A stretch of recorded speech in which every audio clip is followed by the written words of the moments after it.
See, people are starting to sign on. Are we live? We sure are. Oh, good.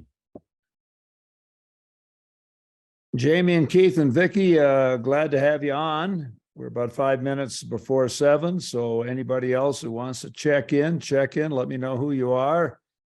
And we got a lot of people signing on right now. So great to have everybody on board. We got a good topic tonight. I think you'll like it. It's on water.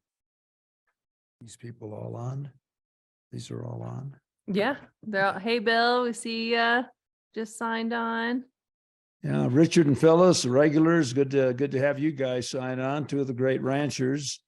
Rich and Phyllis, we're doing an oral history of ranching for the Gunnison country, and we've interviewed 7 different ranchers, and Bert and Richard and Phyllis Grary are on our list. So you're going to be getting a call from me soon. We'd love to interview all 3 of you together. Got Keith and Amy from Rogan, Colorado. Rogan, hello. Hey, Jamie and Ray.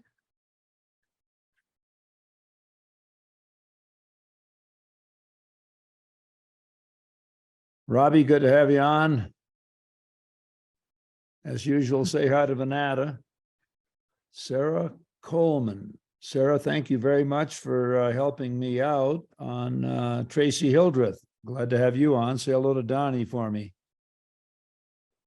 Anybody wants to chime in with any comments before we get on, please do. Hey, Paul and Tammy. Nice, chiming in from San Diego. One of my favorite towns.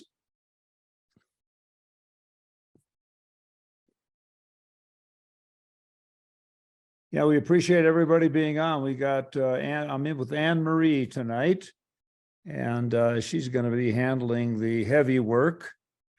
And she tells me we've got over 160 people registered, so that's fantastic. Thank you very much for all of that. Yes. Water is the topic tonight. Anybody else who's getting on, hit the chat box and we'll see who you are. Got Happy Thanksgiving from Vicky Fightmaster. Happy Thanksgiving to you too from Golden.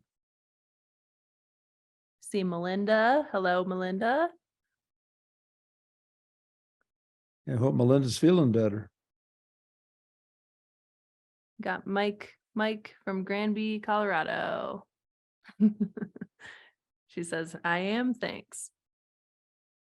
Yeah, Mike, thanks for being on. Robert says, went by Blue Mesa in October. It was the lowest I have seen it. Yeah, it's been down. Yeah, Melinda Holm, too bad about those Packers. Well, I'll tell you what, Melinda, I was at Lambeau. I always wanted to go. They didn't play very well, but 26 degrees in the frozen tundra of Green Bay, Wisconsin. It was a little nippy, but I was dressed for it. Got RJ and Cheryl from Crested Butte. Hi, guys. Yeah, thanks for being on. Yeah, anybody's on, check in.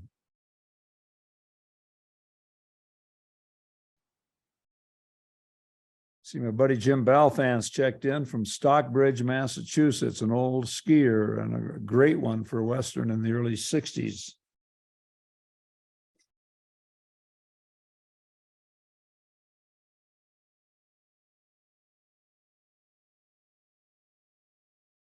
Get started here in just a few minutes. I see a bunch of people are popping on. If you just signed on, feel free to say hello in the chat, drop us a message. For you guys that don't know me yet, I have not done a series with Duane yet. I'm Anna Marie. I'm the events marketing fundraising coordinator, but help out here and there. So glad to be with Duane on this lovely Tuesday for talking about water. Yeah, we are the most important thing in Colorado and the West. Everybody, thanks for being on. Good to say some of the regulars, and I see we got some new people that I haven't seen before that are getting on. So that's great. We got about 4 or 5 more minutes before we get started, so plenty of time to get on. Start around 7:05, you think? Yeah, 7:03, 7 right in there. Cool. Thanks for being patient, everyone. We're upstairs today. I know it's a different scene, but you can kind of see some of our collections here in the background. Thought it would be a nice change of scenery for you all. Check out upstairs where the magic at the museum happens. Looks like Steve and Julie Landry are saying hello to you, Duane. Steve's good man, precision alignment. Yep, anybody else signing on, check in. We'll be on in about 3 or 4 more minutes. Water the topic. Has anyone been ice skating on the Blue Mesa recently? That's been the big activity this past weekend. It's all frozen over. Yeah, oh yeah, it's frozen over there. They have less ice to ski on than they have before, but should be great. Yeah. Yeah. It's good out there if you're in Gunnison or Crested Butte. Fun activity before the real ski season starts. For all of you who are just getting on, the Crested Butte ski area opens up tomorrow. So the 2022-2023 season will be underway.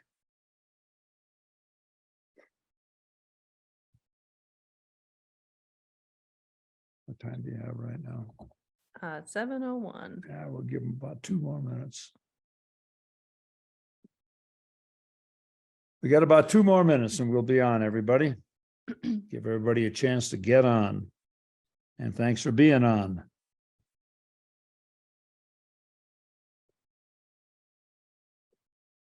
Up to 39 people now checking in. Yeah. 40, yep. Slowly trickling in, so give people a chance to get their Zoom all working.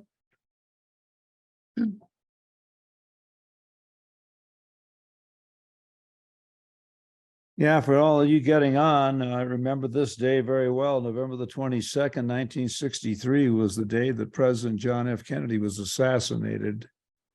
And man, I'll never forget that day.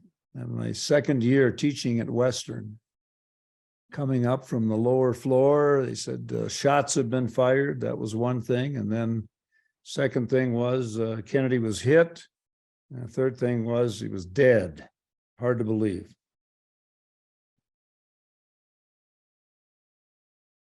See, we've got howdy from all the way out by the golf course from Susan Sweetra. Yeah, Good evening, all.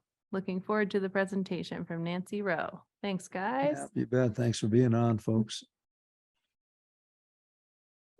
1 more minute to go and we're going to get on, everybody. Yeah, people are slowing down, checking in, so.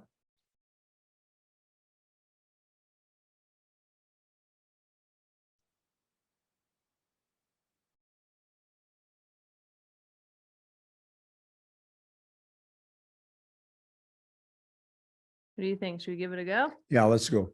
All right. Well, for those of you who are just joining, my name is Anna Marie. I'll be kind of running the show tonight with Duane. I'm the events marketing and fundraising coordinator here at the museum. So it's a pleasure to be on here this evening. Yeah, the series will be every Tuesday. If you are just checking in for this week, we are getting the series up on YouTube as soon as we can, but it does take some time to edit and upload the videos. So thank you guys so much for your patience on all of that. I would like to start the evening by giving a land acknowledgement. The museum recognizes that we are all guests here on this land, historically Ute territory.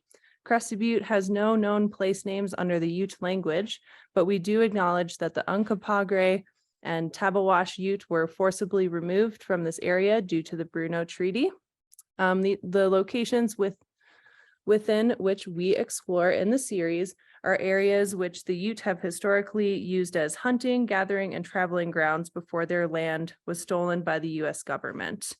Despite the many atrocities committed, Indigenous communities are still committed to leaving the world a better place than they found it. While we here at the Crested Butte Museum could never do their history justice, we do offer an exhibit with information about Paleo-Indigenous people of the Gunnison Valley, the Ute people, the Bruno Treaty, the Los Pinos Indian Agency at the museum. We do strongly suggest visiting the Ute Museum in Montrose, Colorado. It's also important to realize that land acknowledgements can help educate. It is also important for a call to action as well. Opportunities to help our Indigenous communities is to donate to organizations where your money directly helps those communities out. One such organization is the American Indian College Fund, and that helps fund and empower Native youth in our country. And these actions can lead us towards allyship and reconciliation by conducting your own research of Native peoples in your local communities that were also forcibly removed. And if you would like to make a monetary donation to support this program and future programming for our museum, as this is a free event that we offer for everyone, you can visit our website at crestedbutemuseum.com to do that. Right now, the museum is closed Mondays, Tuesdays, and Wednesdays. And this week we'll also be closed Thursday as it is Thanksgiving. So happy Thanksgiving, everyone, in advance. We'll open back up on Friday. And we're having a Black Friday weekend sale on Friday and Saturday. So make sure to stop by and shop local. We have tons of awesome new merch in stock, including these cool hats with our logo, all sorts of fun new stuff. So please come support us and shop here. We also have a holiday raffle coming up that kicks off on December 1st. That is virtual. You can enter from anywhere in the world. A lot of the prizes are not physical items. So there's $500 cash or trips or tickets to fun music festivals, stuff like that. So please check that out. It also supports us as well. We have a goal of $10,000 for that. So the link for the raffle tickets will be live on December 1st. Colorado Gives Day is also coming up on December 6th. We are having a collaborative open house with the Land Trust, where they'll be here kind of telling their story. We're going to be telling ours, kind of sharing a couple of the projects we've been working on collaboratively and also separately. We'll have a free hot cocoa bar, as well as some cookies and sweet treats. So be sure to stop on by and say hello and drop a donation if you're able. Santa's going to come visit then that next Saturday on the 10th, and he will be here from 4 to 6 p.m. We'll have some cookie decorating as well as a holiday craft, and you can kind of shop in our store and get some good Christmas ideas there and holiday gift ideas as well. And then, yeah, lots going on here in December. And then we're having a polka party with Pete Dunda on the 28th from 5 to 8 p.m. And that is when we will draw the winners for the raffle, whether you're here or not. So yeah, that's all the events going on. Check out our website for that. Like I said, this will be recorded and we will get it up as soon as we are able. And last but not least, I would love to thank our lead sponsors for sponsoring this program tonight and for all the other series on Tuesdays. We have Bud Bush from Bluebird Realty, Kachiver's Saloon, and Dave Taylor, or KOA Dave as they call him. And without those sponsorships and donations, programs like these would not be possible. So thank you so much to our sponsors and to everyone who's donating. We will have questions at the end of the talk, but if you have them in the meantime, just post them in the chat and I will try and keep those going so that we can get those answered. And with that, I will turn it over to Duane. Well, thanks everybody for being on again. A couple of things before I get started. A lot of you people remember that 59 years ago, President Kennedy was assassinated. You know, I was a young man at that time. Also, Crested Butte Ski Area is opening up tomorrow. So the 2022-2023 season is underway. And I also want to thank our sponsors and mention to everybody that there will be a trivia question at the end. In fact, there'll be 2 trivia questions at the end. And the book that'll be given out will be Crested Butte, Pictorial History of Crested Butte. So everybody, I hope you're taking notes. Next week, it's going to be a real interesting presentation, Railroads of the Gunnison Country. And one of the guys named Richard Crabtree in the 1950s took a whole bunch of railroad pictures, and I'm going to bring those in and show you what the railroads looked like back in the 40s and the 50s. Tonight, however, is our talk on water. And there is no bigger topic in the history of the West ever, and it's certainly including today, than water. When you think of Colorado today, you think of railroads and mining and ranching and the mountains, and all have had colorful histories, but none is as important as water. We're in the middle of about a 20-year drought right now. Lake Mead, Lake Powell, very low. Blue Mesa Reservoir, very low. And the situation is dire. In 1878, John Wesley Powell, the great explorer of the American West, said, "The history of the American West will be determined by acre-feet of water." And certainly he was correct in that. Zebulon Pike, exploring the southern reaches of the Louisiana Purchase in 1806 and 1807, declared that most of it was a desert. Stephen Long referred to it as the Great American Desert when he came through here in 1820. And he said it was fit for jackrabbits, prairie dogs, rattlesnakes, but certainly not fit for human habitation. In 1878, Powell wrote a great analysis of the American West, and he entitled that paper, "Arid Regions of the West." And 9 years earlier, he had gone down the Colorado River, first guy to ever go down. Powell understood the West better than anybody at that time, and he understood it better than anybody even today. And he made the following points. Number one, he said, there is not plenty more where that came from. You can't simply fill up an area and then go west with more and more free land. That's going to run out. You had to conserve the land and the water and the timber. You had to be a conservationist, and he was the first conservationist we had. Secondly, he said, much of the land in the West wasn't suitable for farming because you didn't have enough water. Thirdly, he said, if you did farm, you better have access to irrigation, better be next to a river in particular. Number four, he said, ranching was the natural way of making a living in much of the West. If millions of buffalo could exist in the American West on the tall grass, then millions of cows could do the same. And from 1865 to 1888, they did. Number five, he said, the Homestead Act of 1862, which gave 160 acres of land to people coming out west, didn't work in the West because of the aridity. You couldn't even raise one cow on 160 acres, according to Powell. And then lastly, he said there's only one agency that was big enough and financially able enough to build large irrigation projects and other things to help people out in the West, and that was the federal government. And Powell became known as the father of government bureaus: Bureau of Land Management, Soil Conservation Service, Bureau of Reclamation, Bureau of Mines, National Park Service, United States Geological Survey, all dated from John Wesley Powell, who became the second director of the United States Geological Survey. In the year 1922, a young historian at the University of Texas, Walter Prescott Webb, read a book by Emerson Hough called The Way West, in which Emerson Hough said that the American West had been settled by the axe and the boat and the rifle and the horse. And Walter Prescott Webb, who lived out on the Great Plains in Texas, decided it certainly wasn't settled by the axe and the boat. There wasn't any timber in much of the West, no navigable rivers in the West. Might have been settled by the rifle and the horse, but not by the axe and the boat. And as a result, Walter Prescott Webb wrote one of the most famous books in the history of the West called The Great Plains.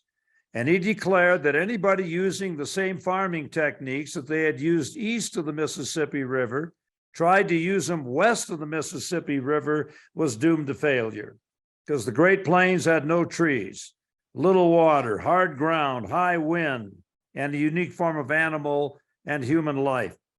Walter Stegner, later in another great book called Beyond the 100th Meridian, said the same thing. Today, Los Angeles, California has a local water supply that supplies 8% of its population. San Diego, 10%. Denver, 20%. Las Vegas and Phoenix and Tucson and Lubbock, a lot less than that. Colorado averages 17 inches of rain a year. And that's often overlooked because of the great amount of water that runs off the mountains in the spring. You know, people think we get more than that, but we really don't. We're in a high desert. The western slope of Colorado, the western slope of the western 1/3 of the state, has 10% of the state's population, 33% of the land area, and 80% of the water. And therein lie many tales of woe. The water is where the people ain't, and the people ain't where the water is. Whiskey is for drinking, they used to say. Water's for fighting. The South Platte River, too thick to drink, too thin to plow. And ex-Governor John Love, water runs uphill towards money. 40 million people in 7 states rely on Colorado River water, and the same depend on it for electricity. There are 15 dams and 80 diversions on the Colorado River today, which no longer makes it to the Gulf of California and the Pacific Ocean. Early irrigation in Colorado began around the year 1 at Mesa Verde in the Four Corners area. Utah, Kayenta, Arizona, Chaco Canyon, all of those areas were part of the Four Corners area. The Indians irrigated the top of the mesa, terraced the ravines down to the valley floor, and had reservoirs and ditches on the valley floor. They left southwestern Colorado in the Four Corners area around the year 1299 after a 27-year drought. Now, nobody worried too much about the droughts at that time because there weren't a whole lot of people living in the area. Today, that situation has changed. Early Mexican farming ditches ran from streams to bottomlands in southern Colorado in the 1840s and 50s. The San Luis Ditch is the oldest in Colorado and dates back to 1851. Other early ditches run by retired fur traders or Mexican farmers involve Hardscrabble Creek near Florence, Fountain Creek near today's Colorado Springs, Greenhorn Creek near Rye, and Conejos Creek in the San Luis Valley. They were all small affairs, and they only irrigated about 50 to 60 feet away from the rivers because you didn't have a whole lot of people to irrigate.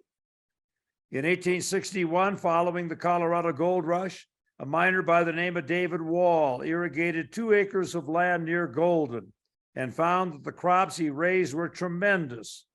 Wall made good money selling his produce to the mining camps up Clear Creek Canyon, like Central City and Blackhawk and Georgetown and Silver Plume. In 1870, 9 years later, Nathan Meeker, with support from a fellow newspaper man and his boss, Horace Greeley of the New York Tribune, came to Colorado and began the Union Colony, where Greeley is located today. With more men to work collectively, Meeker dug canals in the Platte and Poudre rivers and moved water farther away from the bottomland. Water was now taken to bench lands, irrigating a lot more land than ever before. With more and more water taken out of streams, early settlers began to find out that especially later in the year, there wasn't enough water for irrigation. This led to the pumping of water from underground aquifers, the most famous of which is the Ogallala Aquifer, which included eastern Colorado along with Nebraska, parts of Texas, and Kansas. That aquifer covers 174,000 square miles and contains as much water as Lake Huron. The windmill, taking advantage of the prairie winds, which average 10 to 12 miles an hour on the Great Plains, made the pumping of that underground water possible. Later, gas-powered pumps allowed for much more water to be pumped up from the aquifer, leading to $20 billion worth of food being produced. Unfortunately, as time went on, aquifers began to get depleted, and the water table dropped alarmingly. Aquifers in eastern Colorado and the Great Plains shrank twice as fast from 2011 to today as in the previous 60 years. And once an aquifer is depleted, it takes a long time to recover. Around the US and the world, aquifers today are in trouble. With water at a premium, Kansas and other Great Plains states came up with an idea called the Grand Canal. They would pump water from the Missouri River 300 miles uphill to eastern Colorado and arid areas in the West. The estimated cost of $20 billion, the cost of energy, $500 million a year, quashed that idea. Other ideas were bringing water from the Columbia River in the Northwest or the Great Lakes, or desalinating it in the Pacific Ocean, but all of those proved to be very expensive.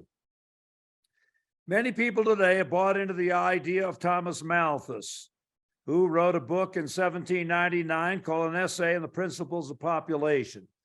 And Malthus declared that the food supply of the world goes up arithmetically in digits of 1, 2, 3, 4, 5. Population goes up geometrically, 2, 4, 8, 16, 32, and so on. And eventually, he said, the food supply cannot keep up with the population, and the four horsemen of the apocalypse ride. And the four horsemen were war and famine and disease and pestilence. Paul Ehrlich, who came to Crested Butte very often in the 1970s, wrote a book called The Population Bomb, in which he echoed the same. And we're seeing the same type of thing happening with water today.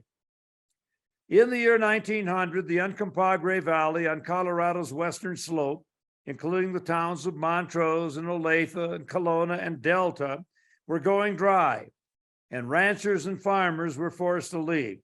There wasn't enough water in the Uncompahgre River. 175,000 irrigable acres in the valley, but only 35,000 could be irrigated with the available water. That led to the newly formed Bureau of Reclamation to engage in its first great reclamation project. The Bureau had been established right after the year 1900 and was designed to reclaim Western lands that were arid. The feeling was that if we could pay taxpayer money for river and harbor bills in the east, then we could spend money to reclaim arid lands in the west. The Uncompahgre project, which it was called, involved the building of a 6-mile underground tunnel from the Gunnison River in the Black Canyon underneath Vernal Mesa and out into the Uncompahgre Valley. The Gunnison River in the canyon, we found out, was higher than the Uncompahgre Valley, so the water could run through that tunnel via gravity. But that appeared to be a pipe dream for a long time, until the Bureau got involved. And then the Bureau of Reclamation got involved and began building. Hundreds of men worked from 2 directions to build the Gunnison Tunnel. Some of them built from the east or river portal deep in the Black Canyon. Others built from West Portal or a little place called Luwani, about 8 miles from Montrose up above. When they met inside the tunnel. They were 11/100ths of an inch off. 29 men died building the tunnel, 6 miles long, built from 1904 to 1909. And so important that President William Howard Taft came here on September the 23rd, 1909, and at the West Portal, he threw the switch to start the water flowing into the Uncompahgre Valley.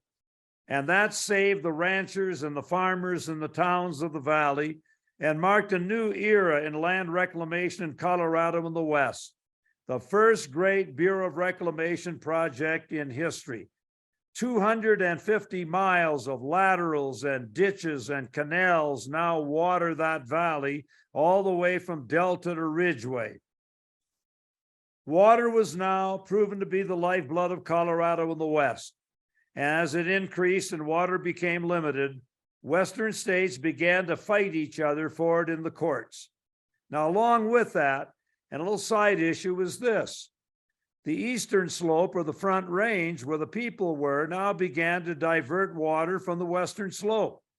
And 38 diversions now carry 500,000 acre-feet of water to the eastern slope. An acre-feet of water is 1 foot of water cover an acre. Moffett Tunnel, 1937, brought a 6-mile tunnel, underground water into Denver. Colorado Big Thompson Project took water out of the Colorado River, ran it into Grand Lake, then a 13-mile tunnel out to Estes Park, and then down the Big Thompson River into Loveland and in irrigation in that area. Then came the Roberts Tunnel, 23-mile tunnel from the Dillon Reservoir to a town called Grant, going into a branch of the South Platte River and into Denver. And finally, the Frying Pan, Arkansas project, taking water from the Frying Pan River in Basalt, running it through the 6-mile Boosted Tunnel into Turquoise Lake near Leadville, and then eventually going all the way out into Pueblo. Pueblo Dam got started in 1975 because of it. with the western states now fighting each other. Two great court cases popped up. The first major case was Kansas versus Colorado, which went before the Supreme Court from 1901 to 1907. That one involved the Arkansas River, which heads off Fremont Pass, 11 miles north of Leadville. Kansas sued, and Kansas sued because it said Colorado was taking too much water out of the Arkansas River, denying their farmers downstream a right to use the water. And this water involved two different water rights. Kansas used the doctrine of riparian rights, which said that you could use the water when it went by your property. You can take almost any amount out as it went by your property, with two exceptions. Number one, you couldn't take so much out that you stopped steamboats from operating. And number two, you couldn't take so much out that you stopped mill wheels from operating. Well, anybody can see now, we're talking about mill wheels and steamboats. You're talking about rivers like the Mississippi and the Ohio and the Tennessee, and nobody's going to worry if you take water out of a water-rich land. But that didn't work in the West, which was arid. And Colorado used the doctrine of prior appropriation, which had two basic rules. Number one was first in time, first in use. In other words, whoever had the first water rights had the best water rights. Everybody else went dry. You were the last one to go dry. And the second rule was use it or lose it. You couldn't hoard water. If you couldn't prove you could use it, you had to give it up to somebody who could. That's why we had so many of those damn trans-mountain water diversions. Colorado believed in what we called international law. And that meant that Colorado said, we have the right to control all the water that heads in our state. Well, the Rio Grande, the Arkansas, the South Platte, and the Colorado all head in Colorado. Perfect for us, but the Supreme Court wasn't buying it. Colorado also told the Supreme Court that while Kansas was saying that we took so much water out of the river, they didn't have enough downstream. They were doing the same damn thing to farmers down Oklahoma downstream. So Colorado won the case. Kansas could not prove it had been harmed. But as Colorado celebrated, the Supreme Court came up with a doctrine called equitable apportionment, which basically said it didn't make any difference where the water headed. Everybody had a right to a share of the water. And that blew Colorado's international law doctrine out of the water. That case took 6 years, cost a lot of money, and neither side got what it wanted. Litigation, however, was going to be expensive, but it appeared to be the only way to solve water disputes between Western states. It would take one more Supreme Court case to prove that that wasn't true, and that was Wyoming versus Colorado, which took 11 years before the court, 1911 and 1922. In this case, Colorado wanted to divert water out of the Laramie River west of the Butte River. They wanted to take water out of the Laramie River, which headed in Wyoming and flowed into Colorado, dig a tunnel under the Medicine Bow Mountains, and bring that water into the Butte Basin, where population was soaring near Fort Collins. Now that, if that was allowed, that would have made it impossible for what we call the return flow. If you move water from one basin to another, you can't get it back into the original basin. And 50% of all irrigation water finds its way back in to the original basin.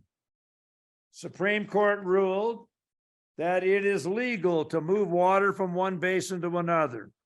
However, Colorado did not have enough water rights. And the court said you could only move the water if you had the water rights.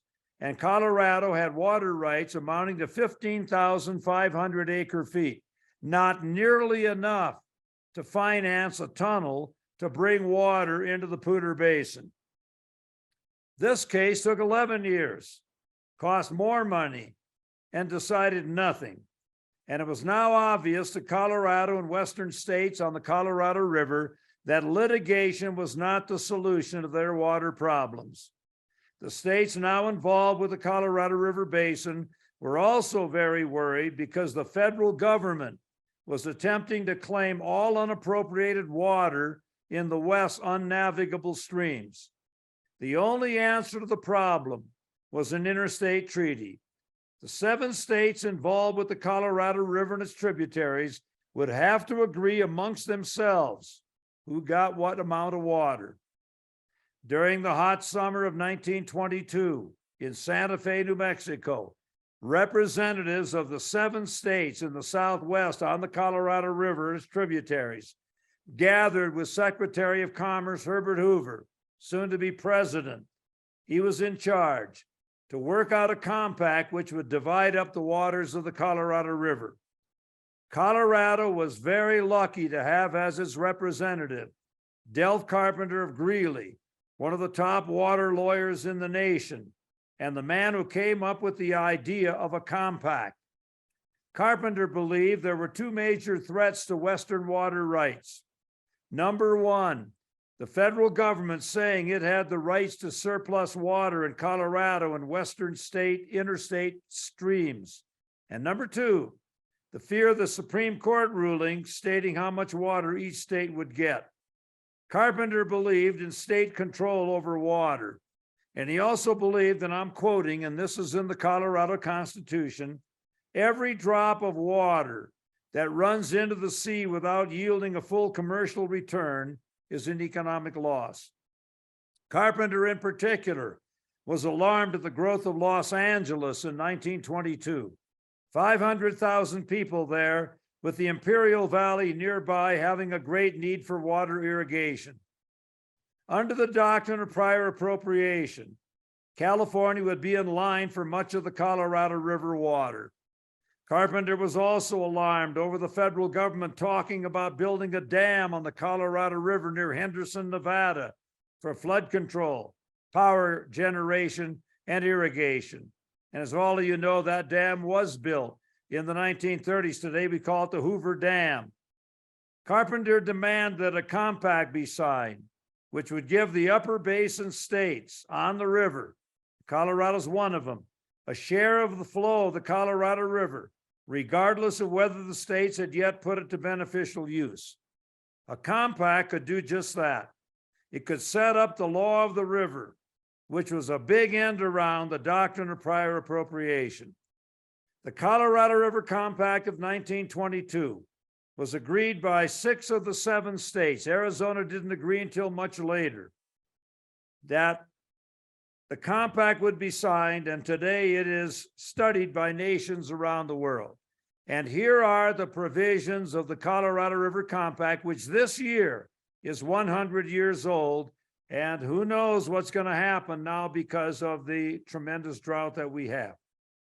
Number 1, the 7 states on the Colorado River were divided into upper basin and lower basin, with the dividing line at Lee's Ferry, where a Mormon missionary named John Lee had ferried people across the Colorado River in the old days, near Page today in northern Arizona. The lower basin states, downstream below that, were California, Nevada, and Arizona. The upper basin states, where the water originated, Colorado, Utah, New Mexico, and Wyoming. Number 2, it was assumed that the Colorado River produced 20 million acre-feet of water a year, even though scientific studies had indicated that that figure was high. Politics now got in the way.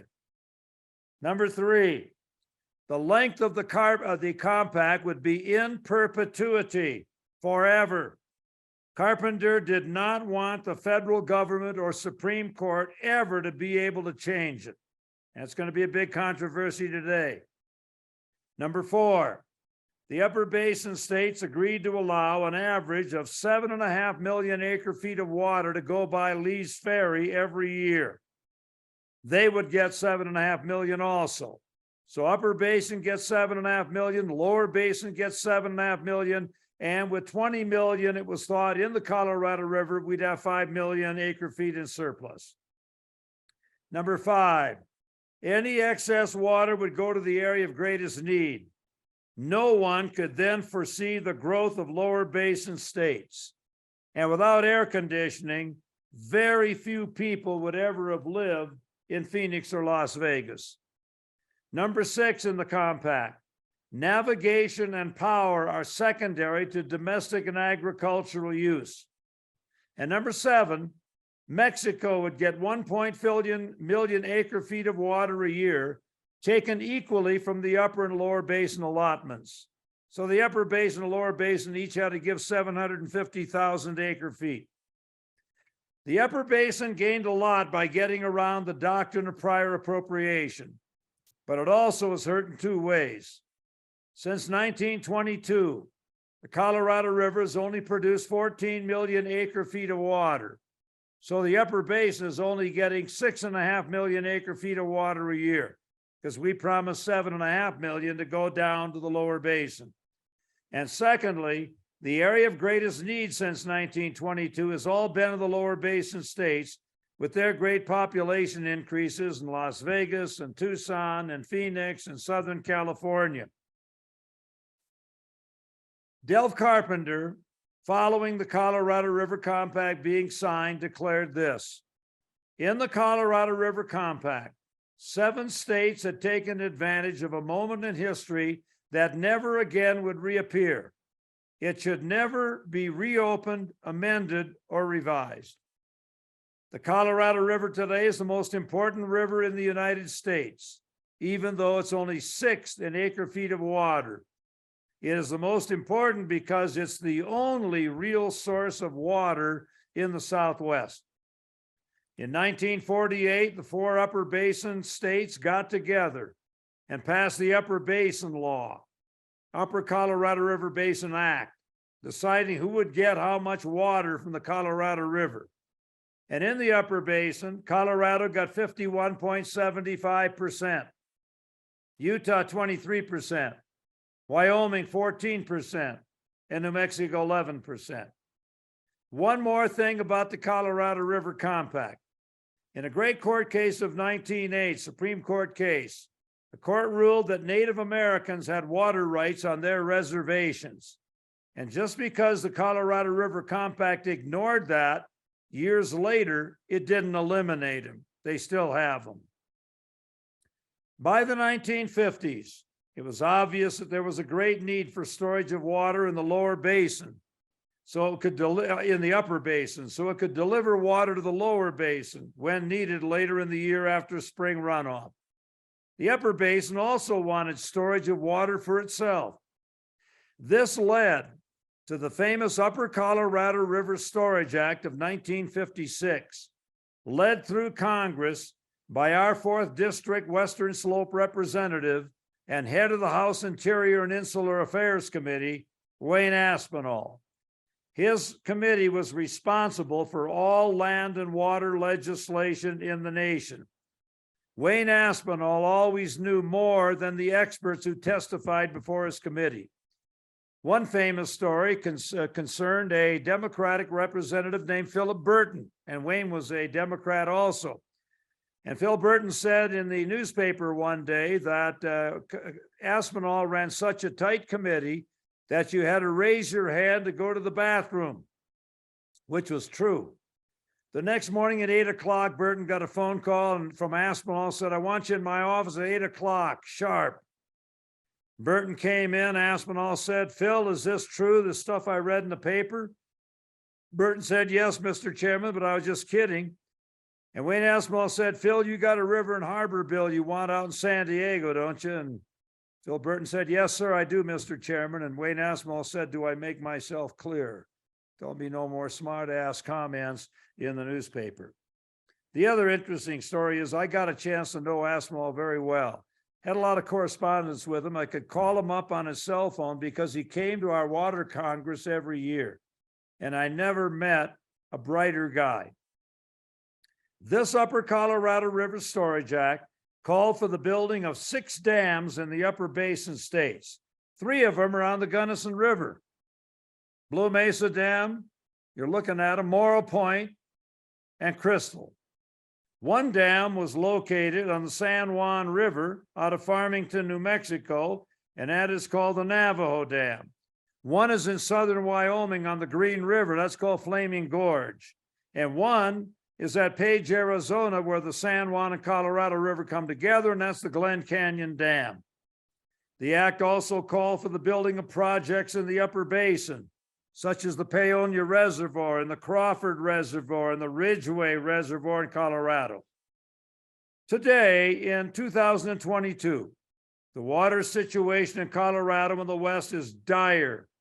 The Colorado River is way over appropriated. There is not enough water to supply the 40 million people who depend upon it. Because of a prolonged drought, the Bureau of Reclamation has said that there will have to be between 2 and 4 million acre feet of cuts on the Colorado River by next year to avoid disaster. The Bureau gave the states, the 7 states, 60 days to decide who's going to get what. They did nothing. And the Bureau will now have to impose its own plan. We may not be in a drought today, but rather what is happening is what we call aridification, permanent drying because of climate change. Recent studies show that 1.5 million acre feet of water is lost annually because of reservoirs on the Colorado River. It evaporates.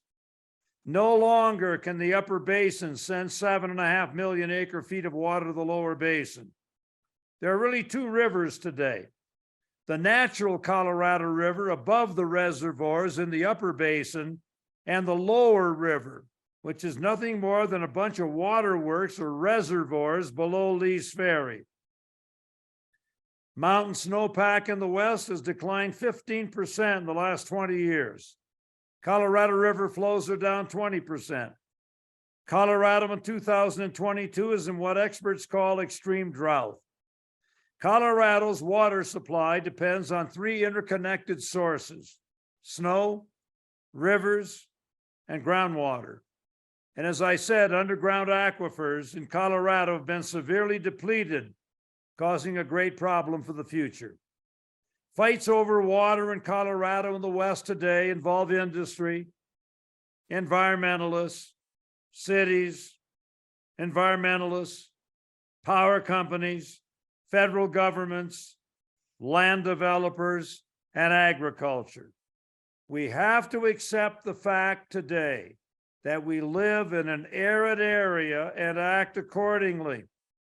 The day is fast approaching when we may see the great eastward movement, and when people have to leave Colorado and the Southwest and move to where the water is. President Gerald Ford, talking about water in Colorado one time, once said, "Education costs a lot, but ignorance costs a lot more." The only thing that stops growth and more population is economics. When water bills rise to thousands of dollars a month, that'll stop growth. Many would like to live in Aspen or Vail, or unfortunately even Crested Butte. But with the average price of a home in the millions, they can't afford it. We'll soon see building moratoriums and the banking of water. The western slope, where 80% of the water is, and the eastern slope, which wants it, will continue to fight each other. The western slope view of the Front Range is colored by trans-mountain diversions of the past, when the eastern slope basically said, "What's mine is mine, and what's yours is negotiable." The major problem today regarding water is climate change. The National Research Council said recently that the Earth is the hottest it has been in 400 years. It declared, and I quote, "Climate change and the soaring population across the Southwest threatens to overwhelm the main water source for millions. The Colorado Basin is going to face costly, controversial, and unavoidable trade-off choices, along with demands threatening the area's ability to cope with droughts and water shortages." So water, the lifeblood of Colorado and the West, and not enough of it. What does the future hold? That is it on water. Anne Marie is now going to come on and tell you how to prepare for the trivia question with a book on Crested Butte as our prize. First come, first serve. All right, let's see. Does anyone have any questions, I guess? Well, we'll get questions are after the trivia. Okay. I'm a rookie here. All right, so everyone get ready in the chat box. I have it up now. Okay, So we are ready to go. Here are the questions. There are two questions now. You got to get them both right. And first come, first serve. Number one question, I want to know the names of the two court cases between the states fighting for water. And secondly, I want to know how much acre feet of water is produced by the Colorado River today. We await the answer of the two questions, the two court cases and the amount of water produced by the Colorado River today. Wyoming versus Colorado and Kansas versus Colorado. That's right, but it's not quite right on the acre feet, so we're still alive. For other answers,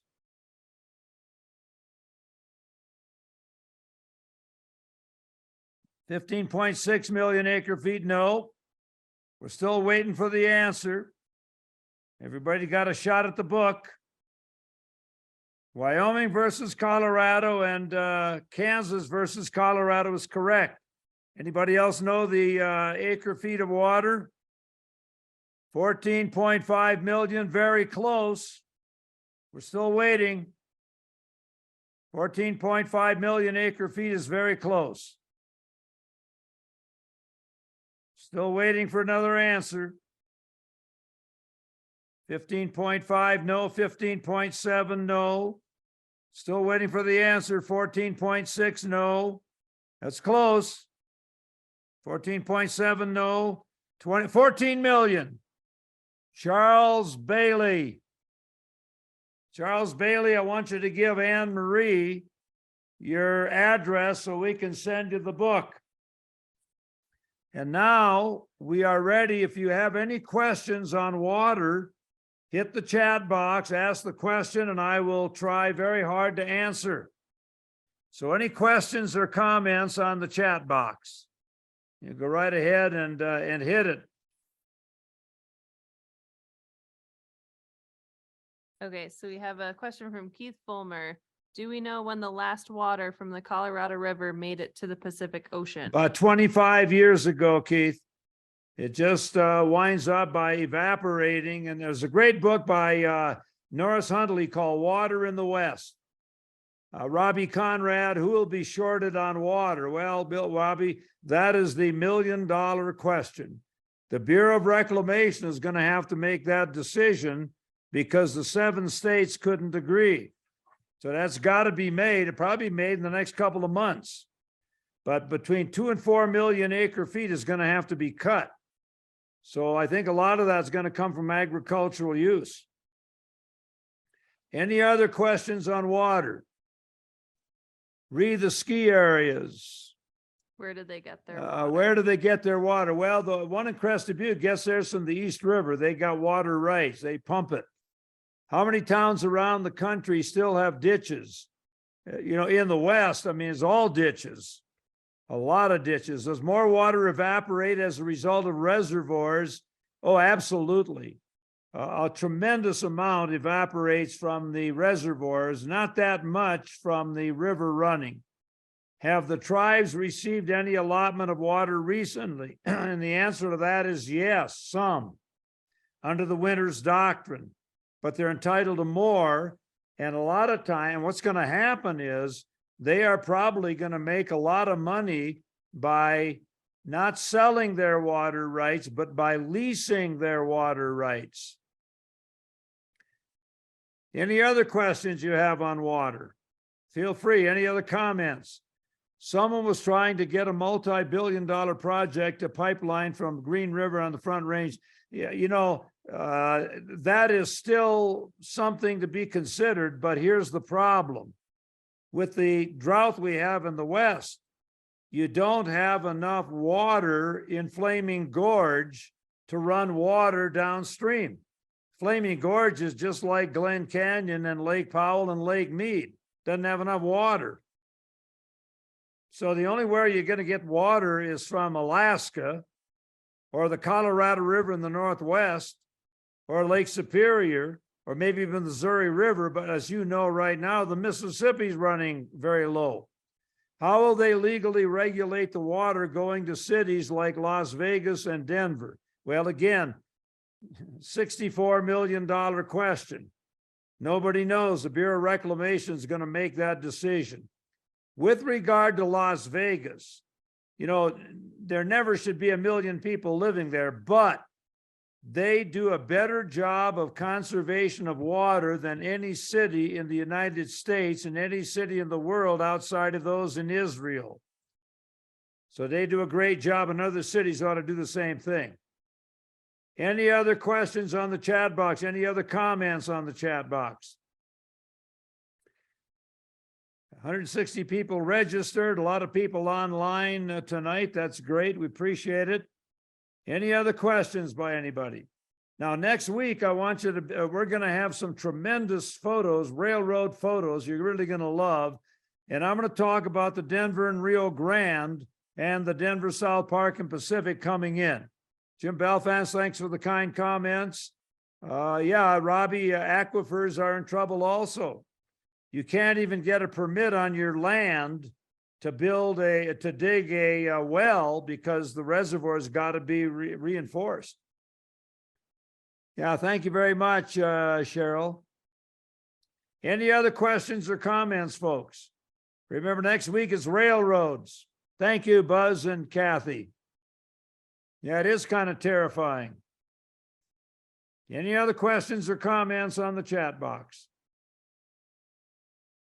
Yeah, thank you, Keith, for the kind comments. All right, everybody. I worked on the Moore Point Dam. Jim, yeah, Jim, I know you did. Go back to Belfast again as a high scaler. I know you did, Jim. Did you ever know Gene Mason, who was also working on the Moore Point Dam? His wife works at the museum. Yeah, that was a great job on the Moore Point Dam. All right, everybody, thanks a million, and we will see you next Tuesday, Railroads of the Gunnison Country. Want to thank Anne Marie, and happy Thanksgiving, everybody. Over and out.